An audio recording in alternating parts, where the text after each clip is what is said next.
말씀드린 대로 예기치 못한 가운데 지난 몇 주 동안 휴거와 재림 설교를 하게 됐습니다. 요즘 이렇게 살다 보니까 세상이 점점 더 나쁜 방향으로만 가고 있구나, 이런 거를 아주 피부로 뼈저리게 이렇게 이제 느끼고 있어요. 우리 사람은 긍정적으로 좀 더 좋은 세상이 오기를 바라고 공부도 하고 열심히 살기도 하고 이렇게 하지 않습니까? 그런데 우리 시대가 이렇게 지나가면서 점점 더 나쁜 쪽으로, 이런 쪽으로 세상이 흘러가고 있구나, 이런 거를 아주 확연히 느끼는 이러한 시점인 것 같습니다. 이러한 때 우리가 가져야 될 이와 같은 그 굳건한 소망, 이거는 휴거의 소망이다. 정말 다른 거 없어요. 휴거의 소망이다. 예수님 공중 강림하신 이 휴거의 이 소망, 이게 지금 마지막 때를 살아가고 있는 저와 여러분이 누릴 수 있는 가장 큰 소망이 아닌가.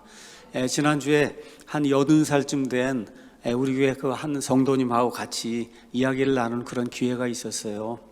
그 성도님 말씀이 사람이 뭐라고 하든 무슨 핍박이 있든 내가 어떤 누명을 쓰고 어떻게 되었든지 간에 이 모든 게 이제 끝난다는 거예요. 날이 갈수록 그걸 정확하게 느끼고 휴거의 소망과 그거 다음에 차선책이 뭐예요? 부활의 소망이잖아요. 휴거의 소망이 최선의 소망이고 최상의, 그 다음에 차선책이 부활이잖아요. 이 둘 중 하나는 되는 거 아닙니까, 여러분? 그렇죠? 이게 있기 때문에 내가 이 모든 어려움을 겪으면서 지금도 살아가고 있다, 이렇게 이제 말씀하시는데 정말 큰 도전이 되고 은혜가 됐습니다. 지난주에는 휴거와 재림의 그 징조들 이렇게 해서 국제 정세, 이스라엘, 예루살렘, 지금 아프가니스탄 사태, 이란, 그 다음에 러시아, 중공, 그 다음에 미국, 이런 그 전체적인 그 틀 안에서 세상이 하나님의 뜻을 어떻게 이루어 나가고 있는가, 이런 거를 지난 시간에 제가 말씀을 드렸습니다. 자, 몇 차례 이제 말씀을 드리지만 이 미래 일들의 개요, 이 그림을 머릿속에 아주 정확하게 넣으셔야 돼요. 말씀드렸듯이 성경을 있는 그대로 영해하지 않고 그대로 가서 보시면 오순절날 성령 강림하시면서 교회가 태동이 되고, 그 다음에 맨 마지막에 예수님 공중에서 강림할 때 예수님 안에 속한 모든 자들이 부활하고 휴거가 돼서, 그래서 7년 동안에 이 땅에서 환란기가 일어날 때 저 위에서 혼인 만찬이 있고, 이렇게 해서 그 이후 시간이 어느 정도 있다가 7년 동안의 환란기라고 하는 세상에 한 번도 경험해 보지 못한 준지옥과 같은 그런 상태가 이 땅에 오게 된다. 이 7년 환란기가 끝난 다음에, 그 다음에 예수님께서 예루살렘 올리브산에 발을 놓고 이렇게 강림하시는 지상 강림이 있고, 그 이후에 천년왕국이 있고, 그 다음에 새하늘과 새 땅이 있다, 이렇게 이제 말씀을 드렸습니다. 오늘 오후에는 휴거 재림과 관련된 천년왕국에 대해서 제가 다시 한번 설명을 할 테니까, 천년왕국에 대해서 알기 원하시는 분은 이번 수요일이나 목요일쯤에 말씀이 이제 녹화가 돼서 올라갈 테니까 여러분이 그때 들으시면 좋을 것 같습니다. 자, 제가 휴거와 재림의 징조 이런 거 이야기하니까 말씀드린 대로 휴거가 있고 나서 약 7년쯤 있다가 예수님의 지상 강림이 있잖아요. 근데 어떻게 이게 두 개의 징조들이 다 같을 수 있느냐, 이렇게 이제 이야기하는 그런 분들이 있습니다. 이 두 사이에는 7년간의 어떤 그런 기간이 있음에도 불구하고 이 재림이라고 하는 그런 전체 틀에서 보면 휴거든 아니면 예수님의 지상 강림이든 이게 7년 정도의 간격분이 없어요. 그러니까 뭐를 저와 여러분이 기억을 해야 되냐, 하나님이 세워놓으신 그런 뜻이 있는데 하나님 마음대로, 하나님이 원하신 대로 그냥 해버리면 즉각 예수님 오시면 끝나는 거예요. 그러니까 근데 이 안에 기록된 말씀이 성취가 돼야 되잖아요. 이 안에 기록된 모든 말씀이 성취가 되려면 인간들이 어떤 식으로든 하나님의 그 섭리 가운데서 자기들끼리 동의하고 자기들끼리 뭉치고 이렇게 해서 하나님을 대적하는 그런 일이 있어야 되는데, 그 일이 오랜 시간에 걸쳐서 이루어지고 있는데 요 근래에는 급속도로 올라가고 있어요. 이 성취되고 있는 그런 일들이 이렇게 돼갖고 결국 맨 마지막 때 휴거가 될 때쯤 되면은 거의 절정에 달하는 거예요. 하나님을 대적하는 그런 일들이, 그러니까 결국은 휴거가 일어날 때 그런 징조나 아니면 맨 마지막 예수님 오실 때 지상 강림하실 때 그때 그 징조나 그냥 같은 걸로, 인간의 눈으로 봐서는 같은 걸로 봐도 7년간의 그런 기간 차이가 있지만 아무 문제가 없다. 자, 그래서 악한 일들이 무르익어 가면서 휴거와 7년 환란기가 닥친다, 이런 것들을 기억하면 좋아요. 자, 그래서 이거를 간단하게 설명하면 이렇게 이야기하면 됩니다. 여러분, 예수님 초림, 예수님이 첫 번째 오신 걸 예수님의 초림이라 그러잖아요. 예수님의 초림이 1초예요? 아니면 한 33년 반이에요? 예수님 태어나셔서 그다음에 예수님 돌아가셨다가 그다음에 부활 승천할 때까지를 전체 33년 반의 기간을 예수님의 초림이다, 그렇게 이야기하잖아요. 맞죠? 마찬가지로 재림도 어느 1초 1분 1시간이 아니고 예수님 공중 강림하시고 7년 환란기 그다음에 예수님 지상 강림하시고 이거 전체를 다 우리가 한마디로 재림이라고 이야기하면 되는 거예요. 그러니까 그 재림 안에 휴거도 있고 7년 환란기도 있고 그다음에 예수님 지상 강림도 있고, 근데 이 모든 것들이 이루어진 그런 그때, 이때를 그냥 한마디로 우리가 재림의 때다, 이제 그렇게 이야기를 하면 되는 겁니다. 그래서 오늘은 휴거와 재림의 명확한 징조 이렇게 잡고 인간성 상실과 인간성 황폐하라고 하는 그런 제목을 가지고 여러분에게 이제 말씀을 드리려고 합니다. 자, 왜 예수님 이 땅에 이제 강림을 하시고 왜 이 땅에 7년 환란기라고 하는 한 번도 경험해 보지 못한 이런 엄청난 재난이 닥치는가? 인간이 더 이상 인간이기를 포기하는 때가 된 거예요. 여러분, 인간이 더 이상 인간이기를 포기해서, 그래서 인간의 이 탈은 썼는데 거의 짐승처럼 되는 그런 때, 이런 때를 하나님이 심판하시고 이렇게 작정을 하셨다는 거예요.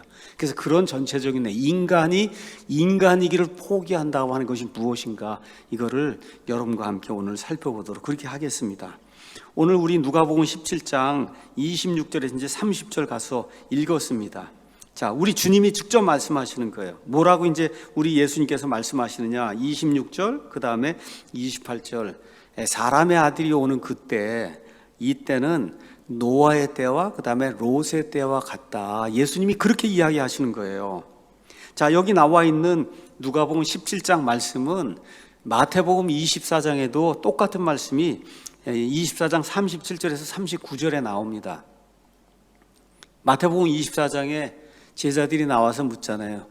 세상이 끝나는 그때, 예수님이 오시는 그때, 그때의 표적이 무엇입니까? 얘기하니까 노아의 때와 같다. 예수님이 말씀해 주시잖아요. 누가복음에서 하나 더 추가를 해서 롯의 때와 같다. 이렇게 예수님이 말씀해 주시는 거예요. 자, 노아의 시대는 창세기 6장에 이제 기록이 되어 있습니다. 우리 가서 잠깐 창세기를 보도록 하겠습니다. 창세기 6장에 가서 보니까 6장 1절에 이렇게 이제 기록이 되어 있습니다. 사람들이 지면에서 번성하기 시작하고 그들에게 딸들이 태어나매 하나님의 아들들이 사람들의 딸들과 또 그들이 아름다운 것을 보고 자기들이 택한 모든 자를 아내로 삼았다. 이렇게 이제 기록이 되어 있어요. 4절. 그 결과 당시 땅에는 거인들이 있었고 그 뒤에도 언제 홍수 이후에도 거인들이 있었다. 어떻게 거인들이 생겨났냐? 하나님의 아들들이 사람들의 딸들에게로 들어와 그들이 저들에게 아이들을 낳았기 때문에 거인들이 생성이 됐다. 이렇게 이야기하고 있어요. 자, 이런 악한 일들이 이제 발생하게 될 때 사람의 상태가 5절에 기록이 되어 있습니다. 하나님께서 사람을 내려다 보니까 사람의 사악함이 땅에서 아주 크게 됐고 그의 마음에서 생각하여 상상하는 모든 것이 항상 악하다. 여러분, 하나님 보실 때 1%도 선이 없다는 거예요. 이 땅에 사는 모든 사람들, 노아 당시에 살고 있던 그 모든 사람들, 인구가 2억이든 3억이든 우리가 알 수가 없지만 하여튼 뭐 그 정도 되는 그런 사람들 하나님 내려다 봤는데 처음부터 끝까지 태어나면서 뭐 죽을 때까지 생각하는 게 다 사악해서 하나님을 대적하는 그런 상태가 이제 됐다는 거죠. 12절. 하나님께서 땅을 보시니 보라, 땅이 부패해 갖고 이는 땅 위에서 모든 육체가 사람뿐만 아니라 심지어 짐승까지도 교란이 돼갖고 그래서 자기의 길 모든 행위 이런 것들을 부패시키는 그런 일이 생겼다고 성경이 우리에게 이야기하고 있어요. 이렇게 될 때 하나님께서 6절 7절에 땅 위에 사람을 만드신 것으로 인해 하나님이 슬퍼하시고 그것으로 인해 마음에 근심하시고 그리고 내가 창조한 사람을 지면에서 멸하되 사람과 짐승과 기는 것과 공중의 날짐승 그래서 콧구멍에 숨이 있는 모든 것들은 내가 다 멸한다. 왜 그러냐? 내가 그것들을 만든 걸 슬퍼하기 때문이다. 말 그대로 특별히 이 모든 것 중에 인간 안에는 하나님의 형상이 들어가 있어요.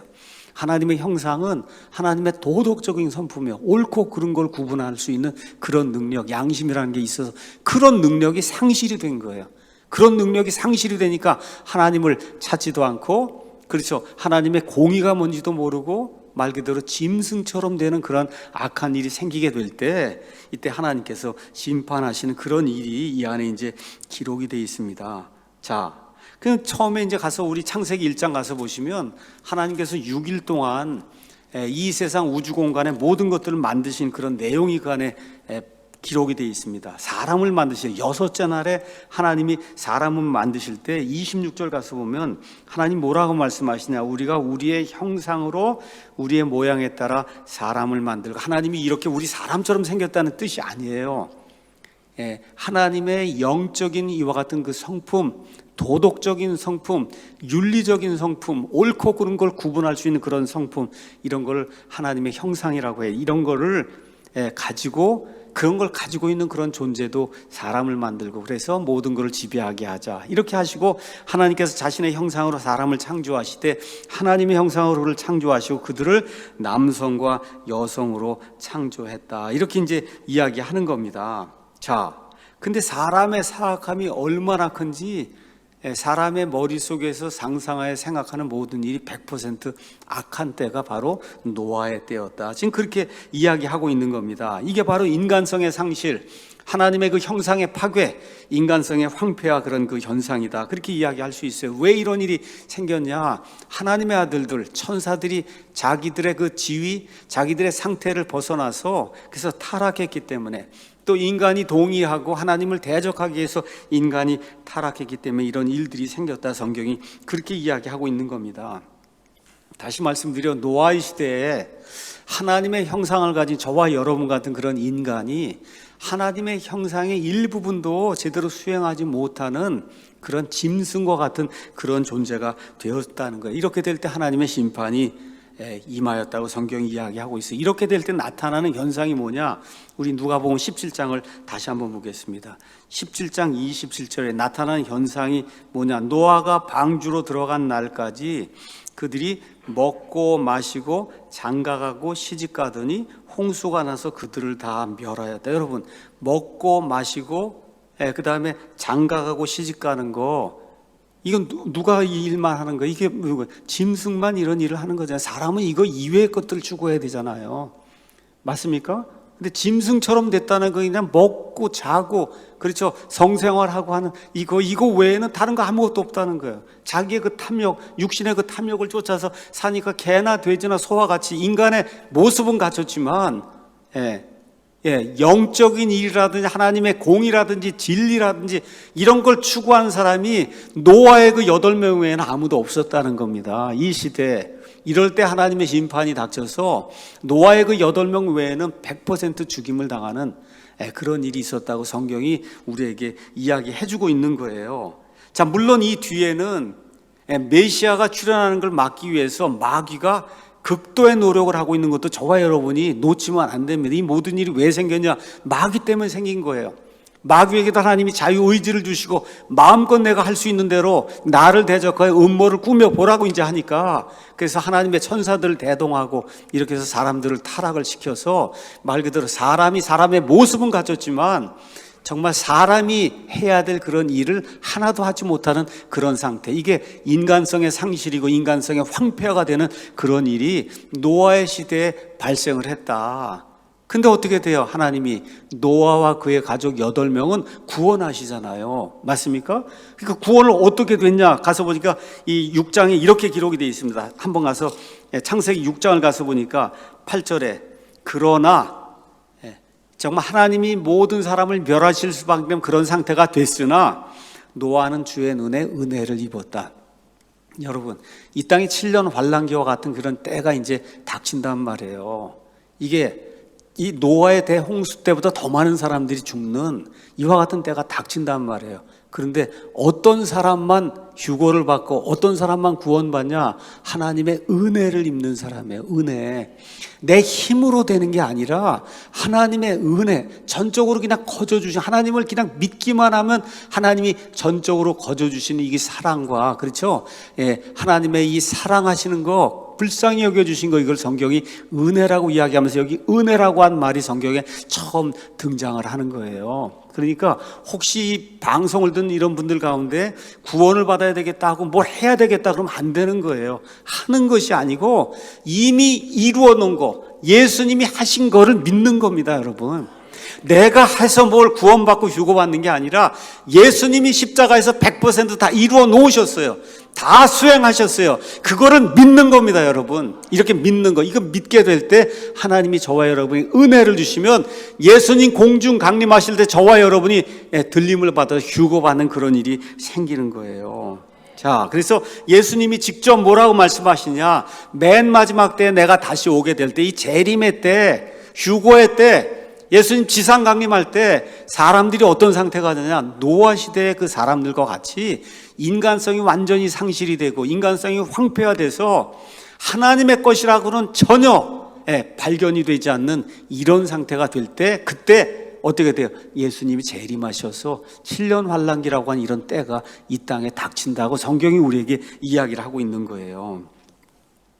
두 번째, 예수님이 또 뭐라고 말씀하시냐? 28절에 마찬가지로 롯의 날들에도 그와 같았다, 그렇게 이야기를 하고 있습니다. 롯 시대는 창세기 19장에 이제 기록이 되어 있습니다. 창세기 19장. 자, 가서 보니까 롯의 날들에도 뭐라고 되어 있냐? 예수님이 그들이 먹고 마시고 사고 팔고 심고 건축했다. 이게 뭐야? 세상 일에만 관심이 있지 노아 시대하고 똑같은 거예요. 하나님의 일, 영적인 일, 그 다음에 아름다운 천국, 영원히 사는 거, 그렇죠? 죄의 문제를 해결해 봐야 되겠다, 이런 생각이 롯이 살던 그 소돔과 고모라 땅에 그런 생각을 가진 사람이 없었다는 거예요. 노아 시대하고 똑같은 얘기가 지금 반복이 지금 되고 있는 겁니다. 자, 이렇게 이제 되면서 나타나는 그런 징조가 뭐냐? 극심한 동성애. 여러분, 지금 왜 동성애가 이렇게 극심하게 온 땅에 지금 퍼지고 있냐? 똑같은 거예요. 먹고, 그렇죠? 먹고, 놀고, 그 다음에 이 세상에서 무언가 향락을 취하고 탐욕을 이루려고 하는 이거 외에는 다른 거 관심이 없을 때 나타나는 아주 명확한 징조가 뭐냐? 동성애의 창궐이다. 성경이 우리에게 그렇게 이야기하고 있는 겁니다. 저와 여러분이 가서 창세기 한번 19장을 가서 읽어보겠어요. 창세기 19장을 저는 이렇게 번역도 하고 이렇게 읽으면서 참 뭐라 그럴까, 이런 걸 읽으면서 마음이 좀 아픕니다. 이게 여러분 19장 가서 보시면은 저녁 때 이제 두 천사가 남자의 모습으로 이제 나타나잖아요. 이렇게 되니까 롯이 이 두 천사를 이제 맞아들입니다. 간청을 해서 자기 집으로 받아들여요, 롯이. 자, 이렇게 돼서 4절에 이 사람들이 들어와서 이 천사들이 롯의 집에, 4절 가서 보시면 참 이게 안타까운 거예요. 그러나 그들이 눕기 전에, 이제 자려고 눕기 전에 그 도시에 사람들이 아니에요, 남자들입니다. 남자들. 근데 남자들이 건장한 젊은 남자들만 온 게 아니에요. 여기 가서 보니까 뭐로 돼 있어요? 소돔의 남자들이, 즉 늙은이든 젊은이든 사방에서 나온 모든 사람들이 그 집을 에워쌌다는 거예요. 그러니까 뭐 남성이면은 아이부터 시작해서 노인에 이렇게 다 동성애자였다는 거예요. 이 무서운 말입니다, 여러분. 무서운 말이에요. 혈기왕성한 무슨 젊은이나 아니면 뭐 청장년층에서 온 이런 사람만 동성애자가 아니고, 지금 나이가 든 70, 80이 된 이런 남자들도 동성애를 했다고 지금 성경이 그렇게 기록을 하고 있으니까 말 그대로 먹고 사고 팔고 건축하고 시집가고 장가가고 이런 일 하면서, 그러면서 하나님을 옆으로 물리치고 하나님을 제거해 버리니까 나타나는 극심한 그런 현상이 뭐냐? 동성애가 아이들로부터 시작해서 노인에 이르기까지 아주 편만하게 소돔과 고모라 땅에 있었다고 성경이 이야기하는 거예요. 그러니까 하나님이 그 안에서 의인을 찾아보려고 하는데, 아브라함이 찾아보려고 노력하는데 있어요, 없어요? 없잖아요. 롯과 그의 두 딸과 그의 아내 외에는 구출을 받지 못하는 그런 일이 생기잖아요. 그래서 24절 가서 보니까 19장에 하나님께서 하늘에서 주님으로부터 유황과 불을 비같이 소돔과 고모라에 내렸다. 그래서 그 소돔과 고모라 땅 지금도 가서 그 지역 탐사하는 사람들 가서 보면 유황과 이런 것들이 그 자국이 그대로 지금 남아있다. 그게 사해 옆인데 거기 가서 보면 그런 자국이 그대로 지금 남아있어요. 이 유황이 비같이 이렇게 쏟아져서 소돔과 고모라가 황폐하게 된 그런 일이 성경에도 나와 있고 역사적으로 고증학적으로도 고고학적으로도 다 이렇게 고증이 되는 거예요. 자, 근데 예수님이 30절 누가복음 가서 보니까 롯이 소돔에서 나간 바로 그날에 하늘로부터, 소돔에서 나간 바로 그날이 뭐예요? 지금식으로 얘기하면 휴거 받는 그런 날에 이렇게 이해를 하시란 말이에요. 노아가 방주로 들어간 날에 그걸 여러분 뭐로 이해하시면 돼요? 휴거 받은 그 이후에 다 멸절이 됐다. 방주로 들어간 이후에 모두 멸절이 되고 롯과 그의 가족들이 소돔과 고모라를 떠난 이후에 멸절이 된다는 거예요. 지금 그 얘기를 지금 하고 있는 거예요. 예수님이 30절에 뭐라고 얘기하냐? 그날에 하늘로부터 불과 유황이 비오듯 내려 그들을 다 멸하였느니라. 예수님의 말씀 다시 한번 주목해 보죠. 사람의 아들이 나타난 날에도 그와 같으리라. 재림의 날에도 그와 같다는 거예요. 예수님 사랑하고 하나님의 은혜를 받은 자들이 이 세상을 떠난단 말입니다. 여러분, 떠나요. 방주에 들어가듯이, 그렇죠, 소돔과 고모라를 떠나듯이 떠나요. 어떻게 떠나요? 휴거받아 떠난단 말이에요. 휴거받아서 떠나면 그럼 어떻게 돼요? 하나님의 진노의 심판이 이 땅 전체에 임하는 그런 7년 환란기의 이 공포가 이 땅에 임한다고 성경이 우리에게 이야기하고 있어요. 자, 그래서 이런 모든 것들을 이제 종합을 해서 보면 오늘 주제가 뭐냐? 인간성의 상실, 인간성의 황폐화, 인간성이 파괴되는 거, 인간이 인간이기를 포기해서 짐승처럼 되는 거, 이게 편만해져서 거의 모든 사람이 이와 같은 상태가 될 때가 바로 7년 환란기 공포가 임하는 때, 예수님의 재림이 다가오는 그런 때라고 성경이 이야기하고 있습니다. 자, 우리가 아까 창세기 봤지만 1장을 다시 가서 보시면 하나님께서 자신의 뜻을 이 땅에서 이루시기 위해서 마귀와 그의 천사들에게, 하나님의 천사들에게 하나님의 뜻을 이루려고 하는 그런 계획, 이걸 세우시고 그들에게 보여주시기 위해서 하나님이 창세기 1장 26절 27절에 남자와 여자를 창조하십니다. 한 남자와 한 여자를 창조하세요. 그 다음에 2장 24절에 한 남자와 한 여자가 둘이 연합을 해서 한 육체가 되어야 된다 해서 결혼 제도를 하나님 만들어 주셔서 땅에서 생육하고 번성하라고 하는 이런 말씀을 하나님이 해주셨어요. 자, 말씀드렸듯이 인간성이라고 하는 것은 하나님의 형상을 이야기하는 거예요. 도덕적인 형상, 도덕적인 성품, 옳고 그른 거를 구분할 수 있는 그런 능력, 하나님께 예배 드릴 수 있는 그런 능력, 이런 게 하나님의 이제 성품, 하나님의 형상, 인간성인데, 맨 마지막 때에는 이게 극도로 파괴가 되고 황폐화가 되고, 그리고 어떻게 돼요? 결국은 상실이 되는 이런 때가 생긴다는 거예요. 다시 말씀드릴게요. 옳고 그른 거 구분이 안 되는 거예요. 이걸 하면 이게 옳은지 그른지가 구분이 안 되는 거예요. 누구에게? 거의 모든 사람에게. 예수님 믿는 사람 빼고, 아시겠죠? 노아와 그의 가족 8명과 롯과 그의 가족을 빼고는 거기 있는 모든 사람이 옳고 그런 거 구분이 안 됐잖아요. 그럴 때 하나님의 심판, 이들 먼저 데려가시고 그 다음에 하나님의 심판이 임했듯이 맨 마지막 때 인류가 한 번도 경험해보지 못한 7년 환란기라고 하는 이런 공포 준 지옥 상태가 이 땅에 이제 닥치게 되는 그때 어떤 일이 생기냐? 여기 남아있는 사람들의 거의 다수가 옳고 그른 거를 구분하지 못하는, 인간성이 완전히 말살되고 상실이 되는 이와 같은 때가 온다고 성경이 우리에게 이야기해주고 있는 거예요. 심지어 짐승도 하나님이 암과 암수로 만드셔서 그래서 생육하고 번성하게 만들었어요. 근데 인간성 상실이 무엇을 통해서 사람들의 눈에 가장 확실하게 나타나냐? 뭐예요? 하나님이 모든 창조물 중에 으뜸 가는 그런 창조물로 사람을 만드시고 남자와 여자가 결합을 해서 그래서 하나의 육체가 된다고 하는 결혼 제도를 하나님이 확립해 놓으셨어요. 그러니까 결혼은 남자와 여자, 한 남자와 한 여자가 연합하는 것이 결혼이고, 이걸 통해서 사람이 하나님의 뜻을 이룰 수 있는 그런 존재로 이 땅에 남을 수 있게 되는 거예요. 자, 그런데 앞뒤 문맥으로 보니까 이미 롯의 때 동성애가 창궐해가지고 늙은이들까지 동성애자가 됐다. 성경이 그렇게 이야기하고, 노아의 홍수 때에도 거기에 기록은 되어 있지 않지만 예수님의 말씀과 그 다음에 성경의 전체적인 그런 그 구조를 가서 이렇게 보면은 그때도 동성애가 무지무지하게 창궐했겠구나, 이걸 우리가 미루어서 알 수가 있는 거예요. 그래서 노아의 때, 롯의 때 특징이 뭐냐? 동성애가 창궐하는 거예요. 인간성이 상실이 되고, 그 다음에 인간성이 완전히 황폐하게 되어 있던 나타나는 아주 명백한 징조가 뭐냐? 동성애입니다. 동성애. 자, 이스라엘 백성이 나중에 이집트를 떠난 다음에 그 다음에 출애굽했죠. 출애굽한 다음에 이제 가나안 땅에 들어가잖아요. 가나안 땅에 들어갔더니 가나안 족속 중에 행하는 그런 일들 중에 가장 극심한 그런 일이 뭐예요? 동성애예요. 동성애. 우리 레위기 한번 가서 보도록 하겠습니다. 레위기, 사람이 사람이기를 포기하는 게 인간성 파괴인데, 레위기 18장 가서 보도록 하겠습니다. 인간성 파괴, 인간성 상실의 예가 그 안에 이렇게 기록이 되어 있어요. 하나님이 미리 이집트를 떠난 다음에 가나안 땅에 들어가기 전에 하나님이 미리 알려주죠. 이렇게 이 인간성이 상실이 되면 그때 내가 그냥 두지 않겠다 하는 그런 말씀. 18장 20절, 너는 내 이웃의 아내와 육체적으로 함께 누워 그녀와 함께 너 자신을 더럽히지 마라. 간음을 하면 인간성이 황폐화되고 상실이 된다는 거예요.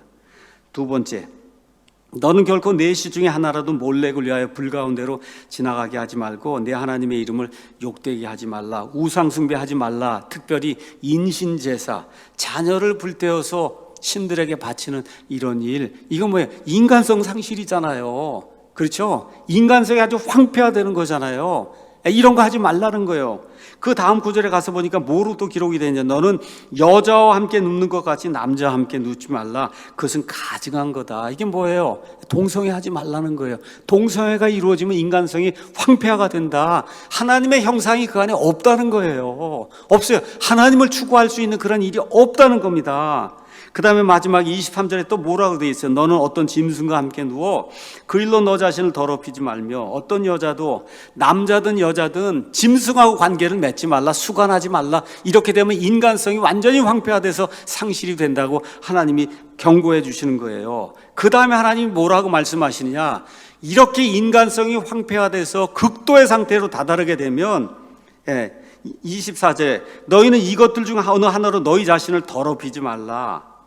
내가 너희 앞에서 쫓아낸 이 모든 민족들, 가나안 땅에 살고 있던 그 7 족속들이 이 모든 것들로 더럽게 됐어요. 더럽게 되니까 어떤 일이 발생하냐? 그 땅도 더럽게 됐어요. 이렇게 땅이 더러워졌어요. 이 사람들 때문에. 그러니까 결국 맨 마지막에 어떤 일이 발생하냐?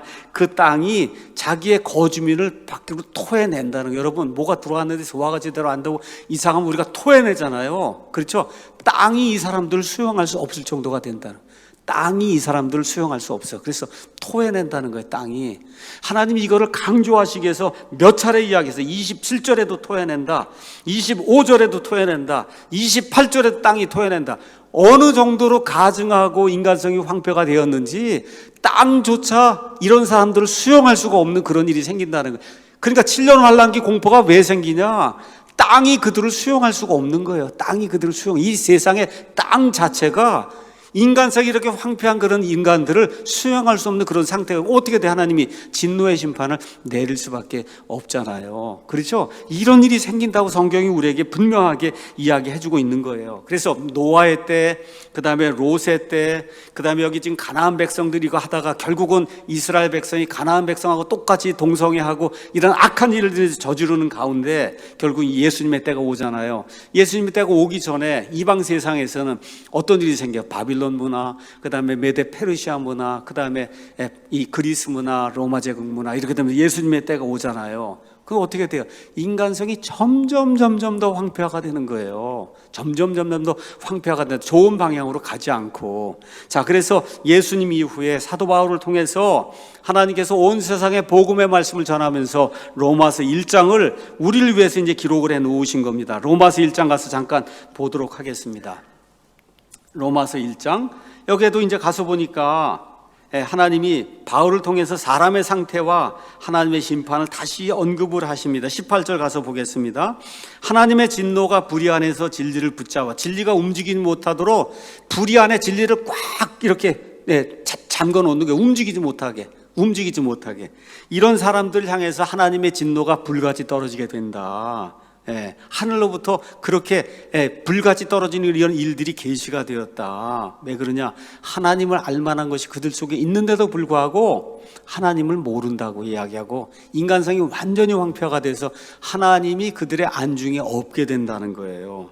이렇게 되니까 21절에 그들이 하나님을 알면서도 그분을 하나님이 마땅히 받으셔야 하는 그 영광, 그분께 그런 영광을 돌리지도 않고 감사하지도 않고 자기 마음의 상상 속에서 허망해지고 노아의 때와 마찬가지로 그냥 처음부터 끝까지 상상하게 생각하는 게 모든 악한 일이 된다는 거죠. 이렇게 이제 되면서 결국은 스스로 지혜롭다, 난 하나님 없이도 살 수 있다, 그렇게 이야기하면서 하는 일이 뭐냐? 23절 썩지 아니할 하나님의 영광을 썩을 사람이나 새나 네 발 달린 짐승이나 기어다니는 것들과 같은 형상으로. 여러분 그리스 로마 신화에 그 나오는 그 모든 게 뭐예요? 다 형상을 만든 거잖아요. 하나님을 제거하고, 그렇죠, 나머지 사람이든 천사든 뭐 새든 뭐 이런 걸 가지고 이걸 우상 숭배하는 그런 악한 일이 생긴다. 이런 일이 생길 때 나타나는 현상이 뭐냐? 26절 하나님께서 그들을 수치스러운 애정에 내주신다는 거예요. 이렇게 되니까 심지어 그들의 여자들도 본래대로 쓸 것을 본성에 어긋나는 것으로 바꾸어서 여자 동성애자들이 생겨나고, 27절 남자들도 이와 같이 본래대로 여자 쓰기를 버리고 서로를 향해, 남자가 남자를 향해 욕정이 불리를 하여 남자가 남자와 더불어 보기 흉한 짓을 행함으로 자기 잘못에 합당한 보응을 자기 속에 이제 받는다는 겁니다. 그러니까 인간이 인간이기를 포기하면 나타나는 확실한 그런 징조가 뭐냐? 동성애라는 거예요. 동성애가 창고라는 그런 일이 이 땅에 발생을 한다는 겁니다. 동성애. 자, 그래서 이런 모든 것들 보면서 하나님이 뭐라고 말씀하시냐? 32절에 그들이 이런 일들을 행하는 자들은 죽어야 마땅하다는 하나님의 심판을 알고도 같은 일들을 행할 뿐 아니라 그런 일들을 행하는 자들을 기뻐한다. 자, 10년 전, 15년 전만 해도 동성애라고 하는 거 어떻게 밝혀요? 그거 밝히면 창피해서 이 땅에 살 수가 없는데, 그렇죠? 지금 뭐 어떻게 돼? 동성애자 밝히는 게 그게 유명한 사람이 되는 지름길이 됐어요. 내가 동성애자다 그러면 이 사람들이 그냥 받들어 주는 거예요. 여기 있는 그대로예요.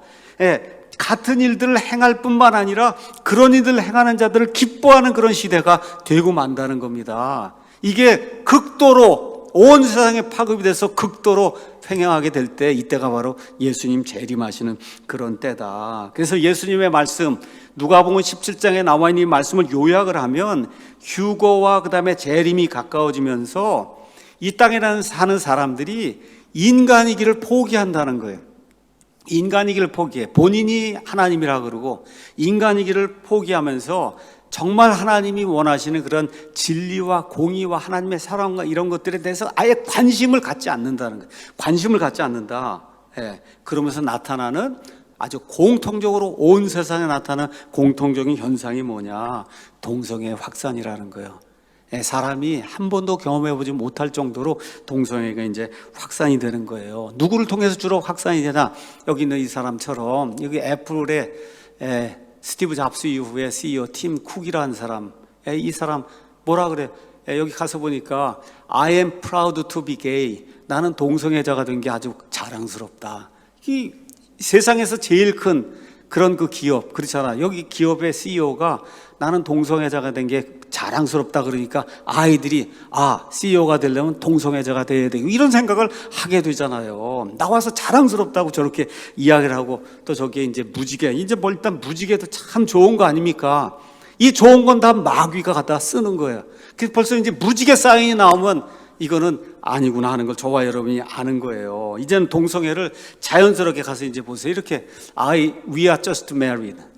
금방 결혼했습니다. 여러분 이게 말이 돼요? 이게 둘 다 남자인데 저거를 저렇게 자랑스럽게 온 세상에 밝히는 그런 일들이 지금 이렇게 조그만 데 생기는 게 온 세상에서, 그리고 온 세상 모든 곳에서 정말 인류가 경험해보지 못한 그런 일이 우리 가운데 생기고 있는 거예요. 그 다음 거 가서 보시면 LGBT, 이 레즈비안, 게이, 그다음에 바이섹슈얼, 트랜스젠더 이렇게 해서 LGBT 뭐 그 뒤에 이제 여러 개들이 더 나오는데 하여튼 무지개가 나오고 하여튼 남자가 남자, 여자가 여자 이렇게 나오면 이게 동성애 하여튼 LGBT라고 하는 이런 것도 이제 모임을 하는 걸 우리가 이제 알 수가 있어요. 저와 여러분 예수 믿는 사람으로 다른 사람이 동성애를 하든 이런 거에 사실 우리 아이들이 우리 친척이 일가 친척이 그런 거 아니면 우리가 어떻게 말릴 수 없잖아요, 여러분. 그렇잖아요. 본인이 자유롭게 하는 걸 그걸 우리가 어떻게 말려요. 다만 저와 여러분이 해야 될 일이 있어요. 이 동성애가 확산이 된다고 하는 건 뭐냐? 하나님의 진노의 때가 가까이 왔다는 거예요. 동성애는 하나님이 미워하는 죄라고 하는 사실은 저와 여러분이 알려야 되는 겁니다. 그 사람의 영혼을 구원하기 위해서. 미워하라는 뜻이 아니에요. 저것도 우리가 짓는 여러 가지 죄 중에 하나인데 특별히 동성애는 어떤 죄냐? 하나님의 극도의 심판이 가까이 왔음을 알려주는 말 그대로 사인, 징조의 죄예요, 이게. 그렇기 때문에 이 사회에 동성애가 확산이 되고 창궐이 되면 하나님의 심판이 가까이 왔구나 하는 걸 저와 여러분이 깨달아 알라고 성경이 우리에게 이야기해주고 있는 겁니다. 그래서 롯의 때를 이야기하고 노아의 때를 지금 이야기하고 사사기라든지 이런 데 나오는 베냐민 지파가 완전히 몰살당하잖아요. 이런 일들이 생기고 하는 그런 일들 왜 그래요? 로마서에서도 왜 이런 이야기를 해요? 왜 이것이 사람이 전체가 멸망할 수밖에 없는 이와 같은 때를 보여주는 그런 지표가 되기 때문에 이제 그런 거예요.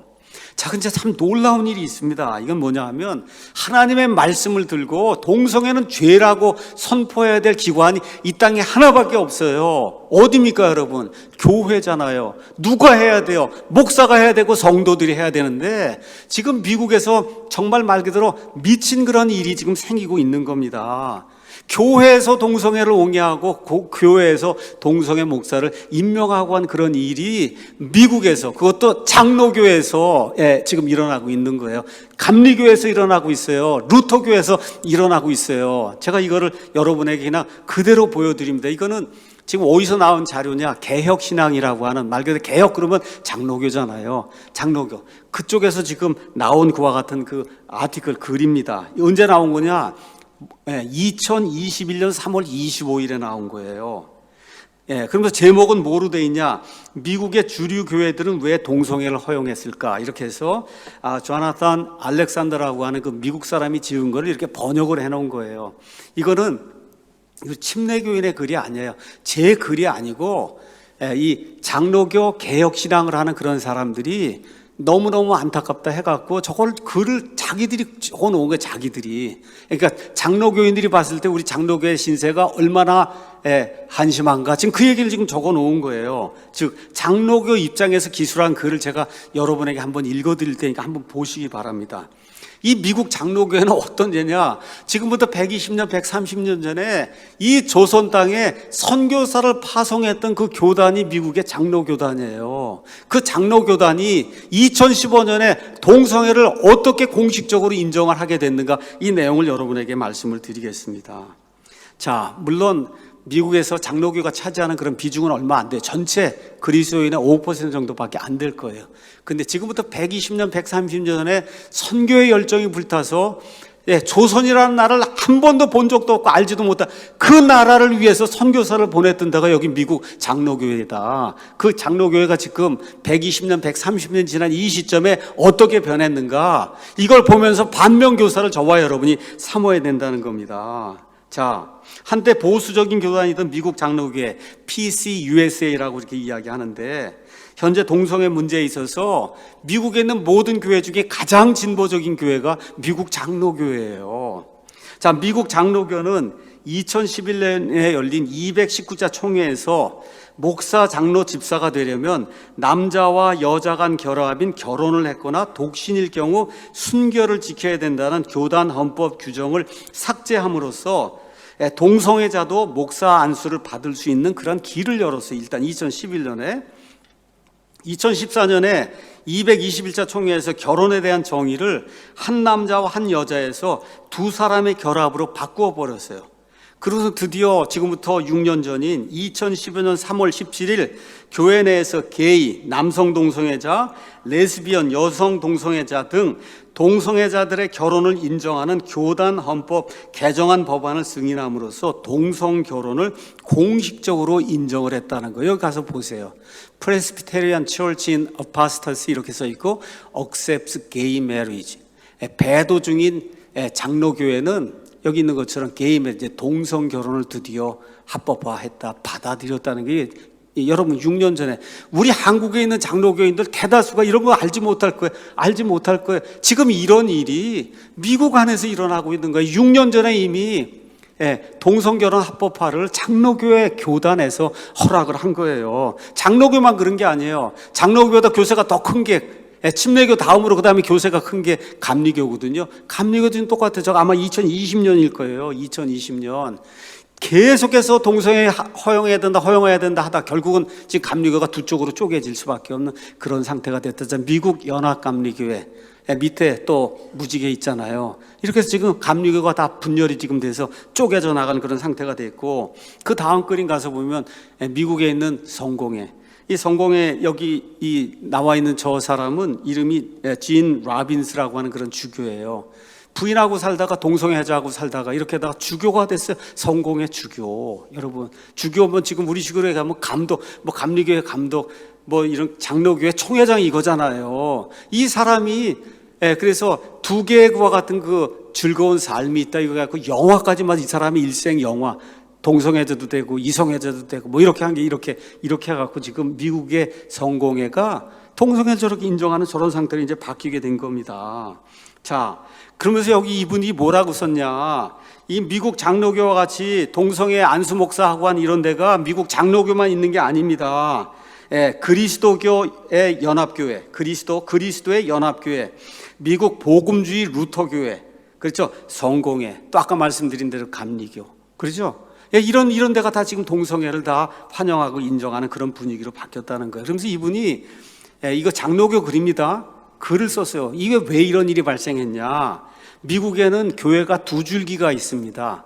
하나는 주류 개신교회가 있고, 주류 개신교회라고 하는 건 말틴 루터, 요한 켈빈 이런 사람들을 통해서 나온 그런 그 교회를 주류 개신교회다 이제 그렇게 이야기하는 거예요. 그 주류라고 하는 건 말틴 루터, 요한 켈빈의 그 뒤를 따른다. 이게 뭐야?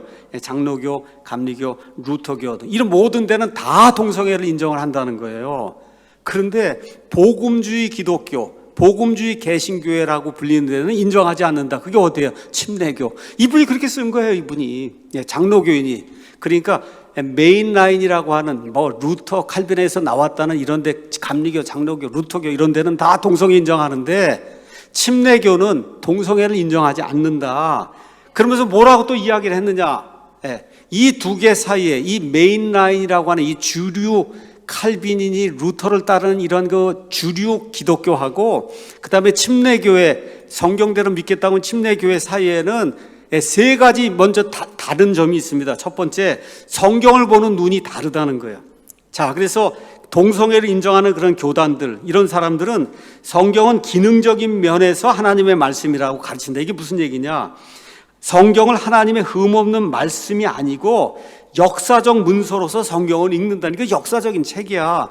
호머의 일리아드, 오디세이와 같은 역사적인 그런 책이다. 하나님의 말씀이 성경 안에 있고, 그러니까 이게 하나님의 말씀이 아니고 하나님의 말씀이 그 안에 들어있다는 거예요. 그러니까 사람의 말도 들어있다는 거예요. 이 안에 그 일부가 하나님의 말씀이다. 그렇게 믿는다는 거예요.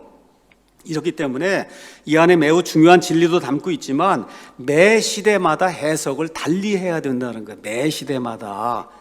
따라서 성경은 새로운 시대의 사조와 사회적 변화를 향해 개방이 되어 있고 그런 방식으로 해석이 돼야 돼. 이렇게 해석을 하는 사람들이 동성애를 인정을 한다는 거예요. 반면에 복음주의 교회, 개신교회, 쉽게 얘기하면 침례교회는 성경은 흠이 없고 오류가 없는 하나님의 말씀으로 받아들인다는 겁니다. 성경은 역사적 문사로서 뿐만 아니라 새로운 시대마다 해석되는 게 아니다. 성경은 그 자체로서 성경에 대한 최고의 해석자. 이게 무슨 얘기야? 성경은 성경으로만 해석하는 거다. 시대에 따라 변하는 게 아니다. 이렇게 믿는 자들을 복음주의적인 개신교회라고 누가 얘기하는 거? 지금 장로교인이 이야기하는 거예요. 두 번째, 이렇게 되다 보니까 하나님에 대한 이해가 둘이 다르다는 거예요. 성경에 대한 해석이 이렇게 다르기 때문에 하나님과 구원에 대한 이해도 다르다. 장로교, 감리교 같은 주류 개신교인들에게 하나님은 세상 일에 특별히 관여하지 않고 화도 내지 않고 자연세계를 움직이는 우주의 힘인 멀리 있는 타자, 멀리 있는 분으로 그렇게 이제 묘사가 되고 있다는 거예요. 근데 성경을 있는 그대로 믿는 복음주의 개신교인들은 하나님이 개인의 일상 및 세계의 모든 일에 깊이 관여하고 있고, 사람이 하나님을 떠나 죄를 범할 때 하나님이 화를 내시고 벌을 주시는 권위의 하나님으로 하나님을 그렇게 인정하고 있다는 거예요. 세 번째, 구원에 대한 이해도 다르다는 거예요. 그래서 이 미국 주류 개신교, 감리교, 장로교 등 이 개신교는 예수님이 구원의 유일한 길임을 믿지만 다른 종교 전통에 있는 사람들, 힌두교인들, 불교인들, 기독교 밖에 있는 사람들도 역시 다른 방법을 통해 하나님의 은혜와 구원에 접근할 수 있다. 이렇게 성경을 해석하고 구원을 그렇게 해서 누구나 구원받을 수 있다. 예수님 밖에서도 이렇게 믿는다는 거예요. 반면에 복음주의 개신교인들, 우리 침례교인들은 구원은 오직 예수 그리스도를 통한 믿음으로만 가능하다고 믿는 겁니다. 믿습니까, 여러분? 이런 차이가 있다는 거예요. 이런 차이가 결국 맨 끝에 가서 뭘 만들어내요? 동성애를 인정하냐 인정하지 않는 자를 만들어내니까 맨 마지막에 구원받고 휴거받을 사람들은 어떤 사람들이에요? 성경을 있는 그대로 믿고 하나님을 있는 그대로 그 하나님으로 믿고 심판하시는 분을 믿고 하나님의 은혜를 통해서 예수 그리스도의 십자가 보혈의 공로만을 통해서 구원받을 수 있다. 이렇게 믿는 사람만 구원받고 휴거받는 겁니다. 근데 맨 마지막 때에 어떤 일이 발생하냐? 교회를 다닌다고 하는 성도들과 목사들이 동성애를 인정하고 하나님이 미워하신 그런 죄를 방조하고 그걸 오히려 부추기는, 그런데 앞장서는 그런 일이 발생을 한다. 이게 지금 미국 안에서 발생하고 있는 일이에요. 이렇게 되니까 바이든을 만들어 놓잖아요. 대통령으로 바이든을 만들어 놓는 그런 일이 왜 생기냐? 이런 사람들이 예수님을 믿는다고 하면서 하기 때문에 생기는 거예요. 이 나라에 왜 사회주의, 공산주의, 좌파 독재 정권이 왜 생기냐? 믿는다고 한 사람들이 동성애, 낙태 이런 거 하는 그런 사람들 가서 찍기 때문에 문제가 생기는 거 아닙니까? 이게 정신을 우리가 차리지 않으면 하나님의 진노가 급속도로 우리 사회에 임할 수밖에 없다는 걸 저와 여러분이 이제 기억을 해야 돼요. 자, 지금 교회가 이렇게 배도하는 가운데 하나님의 은혜로 1948년 5월에 이스라엘이 저 국가를 형성하고 1968년도에 6.1 전쟁을 통해서 예루살렘 시를 다 탈환하고 성전을 지으려고 하는 그런 이러한 그 올소독스 정통파 유대인들이 있는 반면에 이스라엘 저 땅에 살고 있는 사람들 거의 99%가 불신자예요. 불신자. 이렇게 되면서 놀라운 일이, 이 그림을 가서 보시면 이 예루살렘 다음으로 큰 도시가 텔아비브입니다. 텔아비브. 이 텔아비브에서 전 세계에서 제일 큰 동성애 축제가 매해 열려요. 여러분, 이거 그럼 저기 오는 사람이 외국에서만 오는 게 아니잖아요. 거기 거의 대다수는 다 누구 계세요? 이스라엘 사람 아니겠습니까? 그러니까 이스라엘 사람들이 인구 퍼센티지로 보면 동성애자가 세상에서 제일 많다는 이야기예요, 여러분. 이게 믿기는 이야기입니까? 여기 아까 레위기 읽었잖아요. 이거 동성애하면 안 되고 수간하면 안 되고 이게 다 이렇게 있는데 하나님의 백성이라고 하면 저 유대인들이 정신을 못 차리고 이 퍼센티지로 봤을 때 이 세상에서 동성애자가 가장 많은 그런 국가가 바로 어디예요? 이스라엘이라는 거예요. 우리나라에도 저 유명한 저분이 또 거기 이스라엘 텔아비브 동성애 축제에 갔다 와서 또 자랑하고 이 레인보우 이렇게 해갖고 이러고 있잖아요. 이게 지금 전 세계적으로 일어나고 있는 그런 일들이다. 뭐 우리나라 서울시청 앞에서 박원순 시장 할 때 그 퀴어 축제 일어나고 하는 거 여러분 보셨잖아요. 이게 정상이 아니지 않습니까? 이게 정상이 아니잖아요. 자, 또 하나 나타나는 게 뭐냐? 트랜스젠더. 이거 뭐예요? 성을 바꾸는 거예요. 성을. 남자가 여자가 되고 여자가 남자가 되고. 여러분 다니엘서 12장 끝에 가면 지식이 증가한다 그랬잖아요. 의술이 증가. 이렇게 되면 어떻게 남자 여자를 바꿔놓는 일이 지금 생기는 거예요. 지금 여기 그 제목이 이게 뭐냐? 제 남편이 아이를 출생했어요. 이거에 제 남편이 아이를 출생. 여러분 남자가 어떻게 아이를 출생합니까? 이게 며칠 전에 나온 기사예요. 며칠 전에 나온 기사. 가서 보니까 아내가 아닌 남편 란드로가 저기 배 크게 이게 나와 있는 게 저게 지금 남편인데 남편이 아기를 출산했다는 거예요. 왜 그래요? 원래 저 사람이 여자고, 그 다음에 그 옆에 있는 그 여자가 원래 남자예요. 그러니까 부부가 트랜스젠더예요, 부부가. 남편이 원래 옛날엔 여자였고, 아내가 옛날엔 남자였는데, 의사하고 이렇게 해갖고, 임신 기능이 있다 해갖고, 남자가 임신을 해갖고, 그래갖고 지금 아기를 출산했다고 해서 인스타그램에 올리고 전 세계적인 지금 뉴스가 지금 되고 있는 거예요. 여러분 이거 방심하면 안 됩니다. 이게 특별히 제가 여러분에게 부탁을 드릴게요. 남자아이들 요새 페미니즘 때문에 우리 남자아이들이 그냥 주눅이 들어가고 이 여자들 밑에서 아주 엄청난 고생을 해요. 지금 학교 가서도 그렇고 남자를 남자답게 키워야 되고 여자는 여자답게 키워야 돼요. 이게 하나님이 원하는 거예요. 그게 아닌 게 바로 인간성의 파괴인 거예요. 인간성의 파괴. 하나님이 원하시지 않는 방향으로 그렇게 끌고 가는 겁니다. 그 다음에 나오는 게 뭐예요? 젠더 이데올로기라는 게 나오는 거예요. 젠더 이데올로기는 한마디로 뭘 얘기하는 거냐? 태어나면서부터 남자와 여자가 결정되는 게 아니다. 남자와 여자가 결정되는 게 아니야. 살다가 아이가 내 성을 결정할 수 있다는 게 이게 젠더 이데올로기예요. 이게 말이 되는 거예요. 자, 그래서 옛날에 미국 같으면은 성별 이렇게 쓸 때 옛날에는 섹스라는 말을 썼어요. 섹스 그러면 female이냐 male이냐 이걸 적는 거예요. F냐 M을 쓰는 거예요. 모든 걸 쓸 때. 지금은 섹스라는 말이 없어지고 젠더라는 말로 지금 바뀌고 있어요. 젠더는 원래 문법적으로 남성형과 여성형을 구분 지을 때 사용하던 그런 단어예요. 그러니까 여러분 이걸 배울 때 his 이러면 그러면 이건 여성이고 그렇죠. his 그러면 남성이고 그리고 이런 거 얘기할 때 그게 젠더라는 그런 말을 썼는데 지금 이 단어가 이제는 출생 시에 생물학적인 성별을 대신하거나 심지어 이를 부인하는 새로운 성별 정체성을 나타내는 의미로 지금 사용이 되고 있다. 이게 보통 사람들에게 이해가 안 될 거예요. 생물학적으로나 의학적으로 전혀 근거가 없는 소리이기 때문에 그렇죠. 여러분 과학적으로 염색체를 기준으로 남자면 XY 이거 다 이해하고 있고 여자면 XX 이렇게 되면 완전히 이제 구분이 되는 거 아니에요. 지금까지 우리 사회 전 세계가 이렇게 남자와 여자를 구분해서 살아왔잖아요. 그렇죠? 근데 그게 아니라는 거예요.